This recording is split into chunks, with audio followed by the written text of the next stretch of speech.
Euzu billahi mineşşeytanirracim. Bismillahirrahmanirrahim. Muhterem Müslüman kardeşler, Allah Subhanahu ve Teala'ga har bir rahmet senelerimiz, maktalarımız bulsun. Peygamberimiz Muhammed sallallahu aleyhi ve sellem'ge gereklilerimize çıkan salavat şerifelerimiz erişsin. Allah Teala bizning qilgan g'iybatlarimizni qabul aylasin, bilib bilmay qilgan ochiqlarchining qilgan gunohlarimizni afv qilsin. Shu juma kunlarini barak qilib, endi ezgu tilaklar, murod maqsadlar bilan kelsak, shu juma namozlarini Alloh Teala shunga erishirga nasib aylasin. Muhterem kardeşler, inşallah bugün silahşık bitesi sözümüz bolar. Şunda bir kızık diye tegendi tema. Ol da bulsa Allah Teala'nı iske alu rahat çakta. Yani özüne rahat bulganda, özüne yaxşı bulganda Allah Teala'nı iske alu. Prinsibi nersede Peygamberimiz sallallahu aleyhi ve sellem sana rahat bulganda Allah Teala'nı iske alsan, sana ağır bulganda Allah Teala seni iske alırdı. Agar da kelisincha sen ağır bulganda Allah Teala'nı iske alsan, sen rahat bulganda Allah Teala seni iske alırdı. Yani şula itip Allah Teala bizge yardım etirge mümkün, bizim kılgan amellerimizge göre. Yani agar da biz nindidir kılgan ameller kılıp koysak, şulay bit Allah Teala bizim şu amellerimiz hürmetine ondan soň bizge yardım etirge, bizge buluşurga mümkün. Biz bitinde yaşırak başka belet şikaşkine Allah Teala'ga müracaat ete başlayız. Angançı bir nindi hareket yok. Bir narsa işlemeymiz. Men sizni deb etmeyim indi. Umuman şulay bitindi. Kişine aytam. Bir narsa işlemey, ondan soň indi başına belet şikaştin işli başlay. Hazır indi ol qıla başlayın indi yaxşılıklar, tezirek namazga basırga tırışak degelay bolay. Ondan soň oylay, anışıp Allah Teala menga buluşmysyň dey. Demek Allah Teala başına belet şikaştığına sen kelsen, ol buluşurga mümkün, buluşmasqa mümkün. Ansı elbette Allah Teala'dan tura. Men etmeyim buluşmayı dep şulay bitinde elbette. Amma indi Allah Teala sana taşlamasın, kaldırmasın, buluşsun deysen, demek şu bela kelgençe uk sen indi tırışırga tiyiş.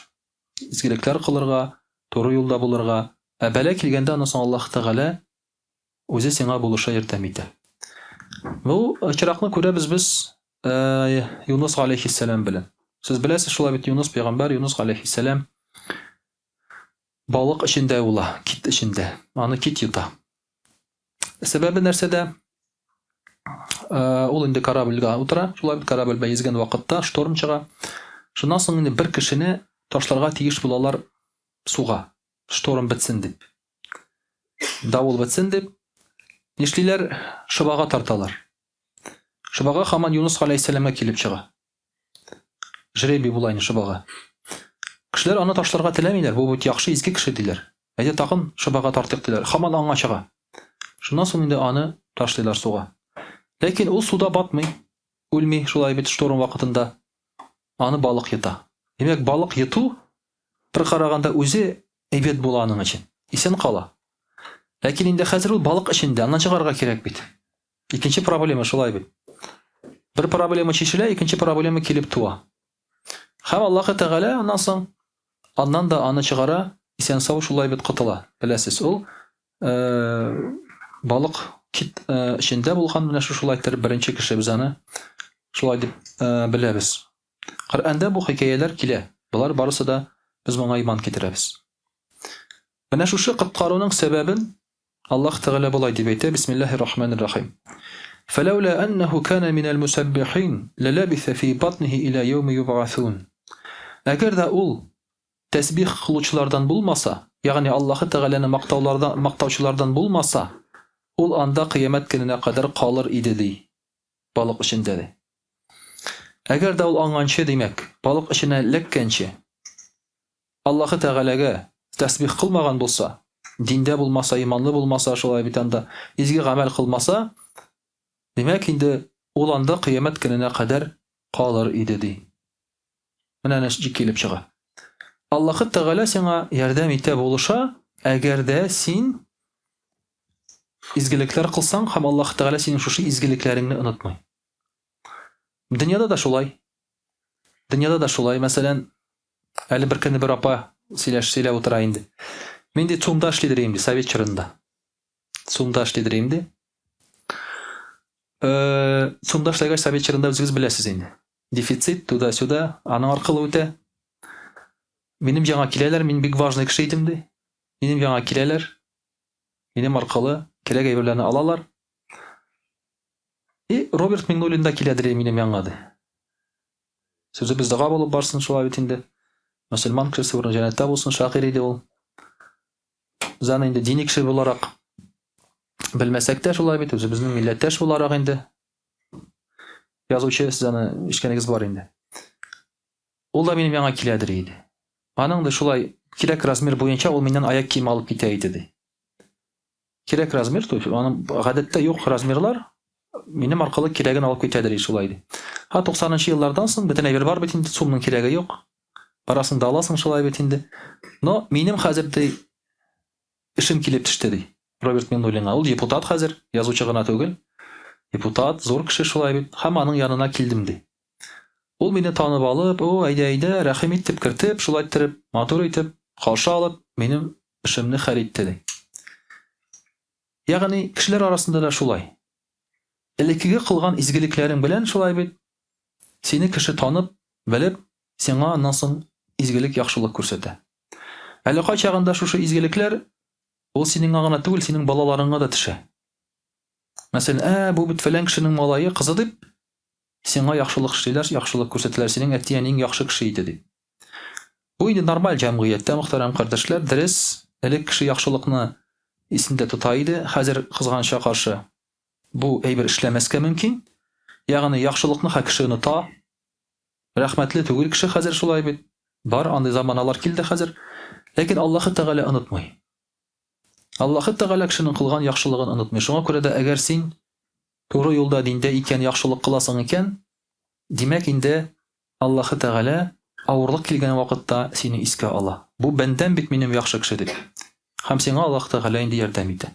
Шуңа күрә рәхәт булганда сиңа, яхшы булганда Аллаһы Тәгалә миңа кирәк түгел дип йөрергә ярамый. Булай да рәхәт, булай да әйбәт дип шулай бит Аллаһ Тәгалә әлбәттә инде ул һәр вакыт безгә кирәк, һәм шуңа күрә сиңа рәхәт булганда киресенчә гыйбадәт кылырга, шөкр кылырга, изгелекләр кылырга бу бик яхшы мөмкинчелек. Сез беләсез шулай бит хәдисне дә. Аллаһ Тәгалә әйтә: "Кылым ди миңа ничек якыная ди? Фарыз гамәлләре кылып ди. Сөннәт, нәфил намазлары кылса ди, гамәлләре кылса ди, мин аны ярата башлыйм ди." Аллаһ Тәгалә әйтә. Әгәр дә яратам икән мин аны ди, мин аның күргән күзе булам, колагы булам, авызы булам, кулы, аягы булам дип Аллаһ Тәгалә шулай бит әйтә. Һәм әгәр дә ул миннән берәр нәрсә сораса ди, мин аңа бирәм ди. Ярдәм сораса ярдәм итәм ди. Димәк, Аллаһы Тәгалә сине ишетсен өчен, син Аллаһы Тәгаләгә якын булырга тиеш. Аллаһы Тәгаләгә ничек якынаялар? Фарыз һәм нәфил гамәлләре кылып якынаялар. Чөнки мәчеткә күп кеше килә, күңелләре төшеп. Менә мин Аллаһ Тәгаләдән сорыйм, ул миңа бирми ди. Аллаһ Тәгалә мине ишетми ди, ярдәм итми ди. Син нәрсә эшләдең соң ул ярдәм итсен өчен? Ул сине ишетсен өчен нәрсә эшләдең? Син яхшылык кылдыңмы соң? Сиңа рәхәт булганда. Аллаһ Тәгаләне истә тоттыңмы? Сиңа яхшы булганда. Әлбәттә ул синең исеңдә юк иде. Хәзер шулай бит син инде сорыйсың. Башыңа бәла төшкәннән соң ярдәм ит, авыру төшкән. Үзең авырып киткәнсеңме? Әтиәнең авырып киткәнме? Больница юлында менә чиратта утырасың, диагноз көтеп, үзең дога кыласың һаман. Син аңганчы нәрсә эшләдең? Аллаһ Тәгалә ярдәм итсен өчен нәрсә эшләдең? Менә шуңа күрә дә яхшылык, хәерле үзеңә әйбәт чагыңда Аллаһ Тәгаләне искә алырга кирәк, һәм Аллаһ Тәгалә сине дә иншаллаһ искә ала. Мөхтәрәм кардәшләр, инде кеше үлгән вакытта да шулай. Баксаң, кеше үлгәннән соң кешене иң башына күтәрәләр. Калаша белән, носилка белән иң башына күтәрәләр дә зиратка алып баралар. Яхшы кеше нәрсә дип әйтә икән шунда? Яхшы кеше мөрәҗәгать итә. Җаны, әлбәттә, син ишетмисең, әмма ул яндагы кешеләргә әйтә: "Тизрәк барыгыз" ди. Яхшы кеше әйтә, иманлы, диндә булган кеше әйтә: "Тизрәк барыгыз" ди. Ул җыламый икән ул. "Ой, балам калды, хатыным калды, ием калды" дип җыламый икән. Ни өчен? Чөнки җан алганда фәрештәләр әйттеләр: "Хәзер син инде бернинди хәсрәт күрмәячәксең. Хәзер сиңа бәхет, шатлык кына булачак. Син бу дөньяны азапланып беттең диячәкләр. Фәрештәләр әйтә, җан алган вакытта. Һәм кешене шулай куандыргач, кешенең бу дөньяга карыйсы килми. Менә без җылыйбыз, туганнарыбызны сагынабыз, нитәбез шулай бит инде. Алар җыламый. Алар җыламый, алар сагынмый. Аларга әйткәннәр булды, син азапланып беттең. Бу дөнья яхшы кеше булсалар инде, әлбәттә, иманлы булсалар. Чөнки бу дөнья ул газап. Пәйгамбәрбез саллаллаһу алейһи ва сәлләм дә җан биргән вакытта Фатима радиллаһу анһаның колагына нәрсә ди? Синең әтиең тиздән ди газаплары бетәчәк әтиеңнең ди. Ягъни кытылачак ди. Күпме бу дөньяда азапланырга була шулай. Кытылачак әтиең ди. Борчу, мәшәкать, кешеләр, тегесе монсы ризык табырга. Безнең көн сайын стресс бу дөньяда. Көн сайын стресс. Иртә белән уянасың, стресс. Ашыйсың, стресс. Туалетка барасың, аннан соң стресс, бөтенесе стресс. Алар бөтенесе мәшәкать. Ул җиңел генә эшләнми ул бөтенесе дә. Бөтенесе мәшәкать аның. Баланы гына карагыз әле шулай, бала җыламыйча үсми диләр. Күпме җылый бала үскән вакытта. Күпме җылый шулай бит. Тик торганда җылый бит әле ул. Бу әйтсә дә җылый, тегеләр әйтсә дә җылый. Ул бит инде килеп кенә торыр иде бу дөнья рәхәт булса.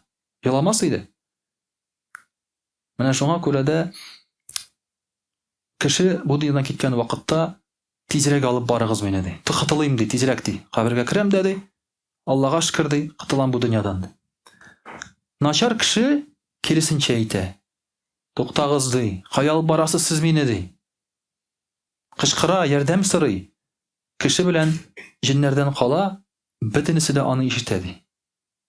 Бөтен хайваннар, бөтен тереклек якын тирәдә булган аны ишетәләр ди. Кеше белән җиннәрдән кала. Ул ярдәм сорап кычкыра ди. Ләкин инде шулай бит бер нәрсә дә ярдәм итми. Пәйгамбәрбез саллаллаһу алейһи ва сәлләм шуңа күрә әйтә, мәйтне алып барганда тизрәк алып барыгыз. Яхшы кеше булса, тизрәк барсын кытылуга ди. Начар кеше булса ди, бу дөньяда ятмасын ди. Кытылыгыз аннан ди, үзеннән ди. Шуңа күрә без инде яхшы кеше булса да, начар кеше булса да, мәйтне тизрәк алып барабыз. Тизрәк алып барырга тырышабыз. Ату теге бу кеше начар яшмагыз дип шулай бит. Әкрен генә дип без андый сөннәт юк. Сөннәт буенча без аның икесен дә тизрәк алып барабыз. Ә менә аларның үзләренең хәлләре шундый төрлечә була икән. Бу мөхтәрәм кардәшләр, үлем килгән вакытта Аллаһы Тәгалә булыша кешегә нәрсәгә? Аның тормышына карап. Ничек яшәгән булса кеше тормышында, Аллаһы Тәгалә аңа шулай булыша. Үлем картайган көнендә булыша. Без бит инде әйттек, менә картлар турында сөйләшкәндә, картлык ул бик авыр нәрсә. Менә әни шалтыратты да авылдан. Бер хатын ди, диабет, күзе күрми, авырый, теге җыри алмый, инде карарга кирәк ди. 3 баласы бар ди, караучысы юк ди. Хәзер инде менә әби караучыларга нитәләр ди, тапшыралар ди. Ире эштә, караучысы юк ди. Бу шулай дип әни нитә. Бу бит авыр нәрсә, картайган көнеңдә. Картайган көнеңдә шундый авыруга калу, ул да авыру, ул да мәшәкать. Авырган аштан кеше кулына калу, ул да мәшәкать. Әле кеше кулы синең туганнарың, якыннарың, балаларың булмаса, ул да мәшәкать. Уялмыйча ятсаң тагын шулай бит, шушы авыртуларың белән, ул да мәшәкать. Шуңа күрә Аллаһ Тәгалә булыша шушындый вакытларда кеше дөрес, матур яшәсә, Аллаһ Тәгалә булыша. Чөнки Аллаһның ярдәме кирәк ул теге ниндидер пробкага эләккәндә генә түгел. Шулай бит, ой, кибет жабыла, я Раббым булыш инде дип шулай бит пробкага эләккәндә генә түгел. Аллаһ Тәгаләнең ярдәме кирәк. Кайчан? Бик авыр вакытларда. Картайган көннәрдә, ялгызлыкта, авырган вакытларда. Шулай ук инде үлем вакытында иң зур ярдәме кирәк Аллаһ Тәгаләнең. Килеп, безне тынычландырып, җаныбызны алсыннар өчен. Бик матур аят бар шулай бит җан алган вакытта. Аллаһ Тәгалә әйтә: Бисмиллаһир-рахманир-рахим. Я айятухан нафсул мутмаинна. Ирҗиғи иля раббика радиятан мардия. Фадхули фи гибади вадхули джаннати. Аллаһ Тәгалә әйтә: "И тынычланган җан" ди. Ягъни хәзер син тынычланасың ди. Үлем ул тынычлану ди. Үзеңнең Раббыңа риза булган хәлдә кайт ди. Кир кылыма ди, ягъни кыямәт көндә шулай бит. Һәм кир җәннәтемә ди. Аллаһ Тәгалә әйтә. Аллаһ Тәгалә каршы ала шушы яныбызны әти-әнинчә каршы алган кебек. Кайттыңмы, улым, кызым дип. Әйдә, әйдә дип, рәхим итте. Бу кагыла мөмин мөселман кешеләргә. Шуңа күрә дә менә шу вакытта Аллаһның ярдәме безгә бик нык кирәк. Ул ярдәм кайчан килә? Әгәр дә син шушы тормышыңны дөрес яшәсәң. Әгәр дә син Аллаһы Тәгаләне, аның кануннарын беренче урынга куйсаң, үзеңнең нәфсеңне, ләззәтләреңне түгел, Аллаһ Тәгаләне беренче урынга куеп яшәсәң, шул вакытта Аллаһ Тәгалә сиңа шулай. Әле генә менә шулай ук бер хатын шалдырата, ул журналист. Менә мине дә ул инде хәзер еш кына авырый, инде пенсияда ул. Чакырдылар ди журналистлар мәҗлесенә ди. Журналистлар мәҗлесе җыялар ди. Барасы килә инде ди, мин бит журналист үзендә ди. Чакырдылар ди, кеше арасына да керәсем килә, күрәсем килә дигеләй булай ди. Ну анда аракы булыр инде мөгаен ди. Ул әйтә. Ул намазда үзе. Анда аракы булыр инде мөгаен ди. Миңа бармасаң әйбәтрәктер инде ди, миңа киңәш сорый. Тәмәе шулай килеп чыга инде әйтәм, шәригать буенча хәмер булган җиргә барырга ярамый шулай бит. Менә син монда әгәр дә куясың икән нәфесеңне беренче урынга. Барыйм әле, кеше күрим әле, читтән генә карап торырмын, мин эчмим бит аны дип менә шулай торып барасың икән, нәк Аллаһ Тәгалә монда икенче урында тора. Дөнья шулай, син шулай яшисең Аллаһ Тәгаләне икенче урынга куеп димәк. Әгәр дә син беренче урынга куйдың икән Аллаһ Тәгаләне ярар. Шулай бит инде күрмәгән кешеләрем түгел әле, кирәк булса үзләре килерләр. Аллаһ Тәгалә минем өчен кадерлерәк, ул минем беренче таянычым, аңа сыенам, ул минем беренче ярдәмчем дип Аллаһ Тәгаләне беренче урынга куйсаң, димәк Аллаһ Тәгалә сиңа ярдәмче була һәрвакыт. Менә шуңа күрә, мөхтәрәм кардәшләр, тормышларны менә шулай яшәргә кирәк, нинди генә чирак булса да Аллаһ Тәгаләне беренче урынга куеп. Һәм Аллаһ һәм сиңа бәла каза төшкәндә башыңа ярдәм кирәк булганда Аллаһ Тәгалә беренче булып ярдәмгә киләчәк. Иншааллаһ рус телендә дә сөйләп китик. А'удhu billahi минаш шайтанир раджим. Бисмиллахир рахманир рахим. Дорогие друзья, сегодня мы с вами говорим об очень важных вещах. Вообще, конечно, в пятницу все имамы говорят об очень важных вещах. Но иногда какие-то важные вещи, они бывают применимы сейчас, а иногда, то есть, не актуальны. Бывает же такое. То есть, вот, например, какое-то лекарство, да, от детского церебрального паралича. Очень важно, но сейчас оно нам не надо. Поэтому его сейчас не обсуждаем. Поэтому, дорогие друзья, важность этой темы в чем? А в том, что когда к нам приходит беда или проблемы начинаются, мы начинаем обращаться к Аллаху Субханаху ва Тааля за помощью. Но для того, чтобы Аллах Тааля нам помог и услышал, мы должны еще до этого создать условия для принятия наших молитв, для наших дуа. Какие условия? Мы должны быть близки к Аллаху до этого. Когда ты к Аллаху близок, когда Аллах Тааля тебя знает через ночные молитвы, через чтение Корана, когда Он знает тебя через посты, через намаз, тогда Аллах Тааля, что бы ты ни попросил в какой-либо ситуации, у Него двери открыты будут для тебя. Поэтому сегодняшняя тема как раз посвящается тому, что надо быть близким к Аллаху, поминать Аллаха, делать добрые дела, жить по Его законам еще до того, как пришли проблемы, и ты попросил у Аллаха помощи. Многие люди приходят в религию через проблемы. Но иногда, оказавшись уже в проблемах и начав религию соблюдать, они видят, что помощь Аллаха почему-то не идет. Я знаю нескольких таких людей, которые, оказавшись в проблемах, встали на намаз, читают намаз, а дела не улучшаются. Может, даже хуже бывает. И человек может разочароваться и сказать: а зачем я тогда встал на намаз, держу уразу, бросил петь, гулять и так далее, если Аллах Тааля мне не помогает? Что я делаю не так? Делаешь ты все правильно, все так. Продолжай, не оставляй. Но вот то, что ты делал до этого, это же бесследно не проходит. Если бы ты до этого делал благие, хорошие дела, тогда, когда к тебе приходит испытание, Аллах Тааля сразу бы тебе помог. Но ты же тогда не помнил об Аллахе, когда тебе было хорошо. Когда деньги шли рекой в карман, ты думал о садака, ты думал о закате, ты о чем думал? Ты думал, как бы съездить, отдохнуть лишний раз? Как бы сюда вот на это мероприятие выкинуть пару там сотен тысяч? Как бы вот машину обновить побыстрее, новую, и так уже новую машину обновить бы, и так далее, и так далее. Ты же об этом думал. А уже когда пришли проблемы, конечно, Аллах Тааля не всегда может тебя услышать сразу. Потому что ты же не близок пока к Аллаху. Ты только на пути к этому. Не двигайся, не останавливайся. Точнее, двигайся, не останавливайся. Иншаллах, Аллах Тааля потом тебе поможет услышать. Но пока ты должен доказать.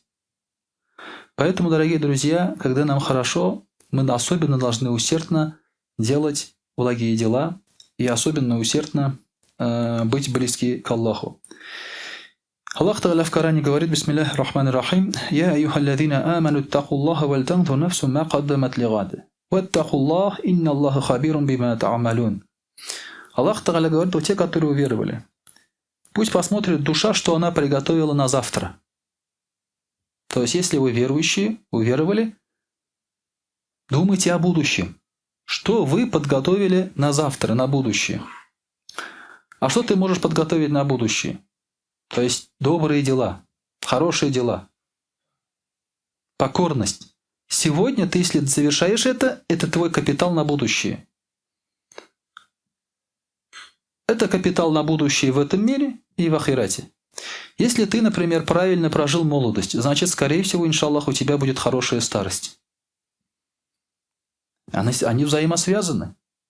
Например, пророк, саллаллаху алейхи ва саллям, говорит: если, говорит, вы какому-нибудь старому человеку помогали, уважали его, следили за ним, ухаживали, то Аллах Тааля в вашей старости тоже направит к вам какого-нибудь молодого человека, чтобы ухаживать за вами. Если вы ухаживаете за своими родителями, значит, ваши дети будут ухаживать за вами. Если вы ухаживали за какими-то чужими стариками, так скажем, значит, Аллах Тааля может отправить к вам чужого тоже человека молодого, чтобы ухаживал, не оставлял вас. Какой-нибудь соседский ребенок там, или совсем далекий родственник, или сын твоего какого-то знакомого будет к тебе не безразличен. Будет заходить, спрашивать, как у тебя дела, привозить еду, мыть тебя и так далее, и так далее. Это, дорогие друзья, закон такой. И к тебе это вернется, иншаллах. Ну и, конечно же, когда ты приготовил на далекое будущее, то есть делаешь какие-то хорошие дела для ахирата. Потому что для ахирата тоже нужен капитал. В этом мире мы дом строим как? Очень тяжело. Копим деньги, работаем, стараемся и так далее. А вы думаете, дом в раю бесплатно дается? Даже в аду дом не бесплатный. Не то, что в раю, даже в аду дом не бесплатный. Как не бесплатный? Знаете, сколько угробить надо печени, чтобы заработать дом в аду? Сколько девушек надо, сами знаете, оприходовать, чтобы заработать дом в аду? Сколько харамных вещей надо сделать? В какие харамные места надо сходить? До чего быть конченным, неверующим, чтобы лишиться милости Аллаха и попасть в ад? Это трудный путь. Это не бесплатно дом достается в аду, понимаете, тоже? В раю тем более. В раю тоже, за дом в раю тоже надо что-то делать, работать. Как пророк, саллаллаху алейхи ва саллям, сказал, в раю у людей есть участок. Деревья в этом участке ты сажаешь. Субханаллах, альхамдулилля, Аллаху акбар, ля иляха илляллах и так далее. Это, говорит, деревья в вашем саду в раю. Чем чаще вы говорите эти слова, тем больше у вас сада в раю будет. Тем больше деревьев будет.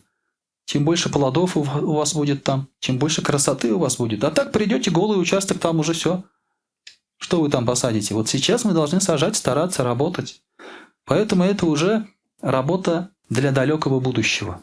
Поэтому Аллах Тааля говорит: посмотрите, что вы приготовили на завтра. Бойтесь Аллаха. Аллах сведущий то, что вы делаете. То есть Аллах знает то, что вы делаете. Ничто Аллахом от его взора не уйдет. Абсолютно. Все, что вы сделали какое-то добро, в ночи, когда вас никто не видел, но Аллах Тааля это увидит, оценит и даст вам награду. Не думайте, что Аллах Тааля забудет об этом. Вы знаете историю, когда 3 человека оказались заперты в пещере. И они, зашли в пещеру, и камень обрушился туда. Поднять не могут этот камень, а выйти надо. Как ты выйдешь? Телефона нет, на помощь не позовешь. Они посоветовались и сказали: помочь нам в этой ситуации может только наши благие дела, которые мы до этого совершали. И этими делами надо попросить Аллаха о помощи. И один из них сказал: «О Аллах, у меня были родители, которых я кормил каждый вечер своей рукой, поил молоком. И один раз я занялся своими делами и забыл, не успел их покормить, напоить молоком. Когда я пришел домой, они уже уснули. Я подоил молоко и встал рядом с их постелью и ждал, пока они проснутся, чтобы их напоить. Когда рассвело, они проснулись на намаз, и я их напоил. Если, говорит, я это сделал ради тебя, ради Аллаха, помоги нам сдвинуть этот камень». Камень сдвинулся немножко. Но еще чуть-чуть только. Выйти нельзя. Понимаете? То есть, насколько искренность, насколько хорошее, благое дело он делал. Второй говорит: «О Аллах, у меня тоже, говорит, есть дело, которое я сделал ради тебя. У меня, говорит, была двоюродная сестра. Я ее очень любил. Любил именно в плотском понятии, влюблен был в нее. И я хотел с ней близости. Но она мне отказывала. И когда был голодный год, еды не было, их семья была голодной, я дал им в помощь более 100 динаров, то есть деньги. Но сказал: я дам тебе эти деньги, но за это ты отдашься мне». Она сказала: ладно. С голоду не хочет умирать, она согласилась. Потом, говорит, я пришел за своей целью и сказал: давай, уговор есть уговор. Она сказала, когда уже все было, она готова, но говорит: я тебе хочу сказать одно. Побойся Аллаха, говорит. Не открывай то, что запечатал Аллах. То есть она была чистой девственницей, не открывай, говорит, то, что запечатал Аллах. Побойся Аллаха. Я, говорит, это услышал, одумался, оставил ей деньги, передумал и ушел. Говорит: о Аллах, если я сделал это ради тебя, сдвинь этот камень. И камень опять немножко сдвинулся. Но еще выйти нельзя. И третий человек говорит: у меня тоже есть одно дело благое. Я, говорит, нанял рабочих, они на меня работали. Они получили свою зарплату и ушли. Один не получил свою зарплату. Ушел, пропал. Я его зарплату взял и вложил. Вложил в бизнес, в скотоводчество. И когда он уже пришел, через какое-то время, видимо, долгое время прошло, я, говорит, хочу свою зарплату. Я ему сказал: видишь, говорит, эти овцы, коровы, верблюды, все твое, говорит. Он говорит: ты что, шутишь, что ли? Говорит, у меня же, говорит, не такая зарплата была. Я, говорит, вложил твою зарплату, и вот во что она превратилась. Огромный капитал. Он говорит: серьезно? Да, говорит, серьезно, это твое, забирай. Он все забрал, говорит, мне ничего не оставил. Свое, имеется, забрал. Можно было же там оставить чуть-чуть, да, вот молодец, что ты там туда-сюда старался там, да. Ничего, говорит, не оставил, все забрал. О Аллах, говорит, если я это отдал ради тебя, сдвинь этот камень. Камень сдвинулся, и они вышли оттуда. То есть пришла беда, и Аллах Тааля помог им из-за их благих дел, которые они делали до этого. А если бы они ничего не сделали? Вот сейчас каждый пускай вспомнит. Как будто пришла беда. Вспомните, какое последнее дело вы сделали ради Аллаха. Что сделали вы ради Аллаха? Вот последнее свое дело вспомните. Можете вспомнить вот такое, какое-нибудь благое дело? Я уверен, что кто-то вспомнит. А кто-то может и думать, размышлять, а что я действительно делал? Утром поел? Нет, это я голодный был, да? Вспомнишь, может, садака отдал кому-то. Потом вспомнишь, а это же не ради Аллаха было, там пацаны смотрели, там неудобно было, надо было положить. Да? Вспомни, что ты сделал именно ради Аллаха. Поэтому, дорогие друзья, когда приходит беда и проблемы, наши благие дела нам помогают. Сегодня мы должны к этому подготовиться. Аллах Та'аля в Коране говорит: «Бисмиллахи рахмани рахим, иннаху ман яттақи ва ясбир, фа инна Аллаха ля юди'у аджра аль-мухсинин». Кто будет богобоязненный и терпелив, Аллах не уменьшает доброе дело или награду благочестивых. То есть Аллах Та'аля всегда помнит о наших добрых делах. Когда пророк, саллаллаху алейхи ва саллям, пришел к Хадиджа, ради Аллаху анха, ему было вахй. И он подумал, что он сошел с ума, или Аллах Та'аля с ним что-то хочет напугать его, плохое сделать. Он пришел, я, увидел то-то, то-то, что, происходит, испугавшись. На что сказала Хадиджа, ради Аллаху анха? Она сказала: не бойся, Аллах тебе не навредит, потому что, говорит, ты хороший человек. Ты делаешь благие дела, ты кормишь бедных там и так далее, помогаешь там. Как может Аллах Та'аля тебе что-то сделать плохое? Понимаете? И вот когда приходит беда, ты можешь спросить: а действительно ли я хороший человек? Может, я это заслуживаю? Может, действительно я человек плохой? Поэтому, чтобы такого не было, дорогие друзья, вот сейчас, пока ты здоровый, пока у тебя все хорошо, бед, проблем нет, ты должен как раз и заботиться о своем будущем, чтобы Аллах Та'аля тебе помог в твоих трудных ситуациях. И это, дорогие друзья, закон Вселенной. Сегодня сделал доброе дело, завтра ты увидел его результат. Это закон Вселенной. Это работает даже если ты неверующий. А если ты верующий, это работает в обоих мирах. Это закон. Аллах Та'аля так установил. وأقول قولي هذا وأستغفر الله الغفار لي ولكم ولسائر جماعة المسلمين الحاضرين أجمعين إنه هو الغفور الرحيم الجواد الكريم والسميع الدعاء.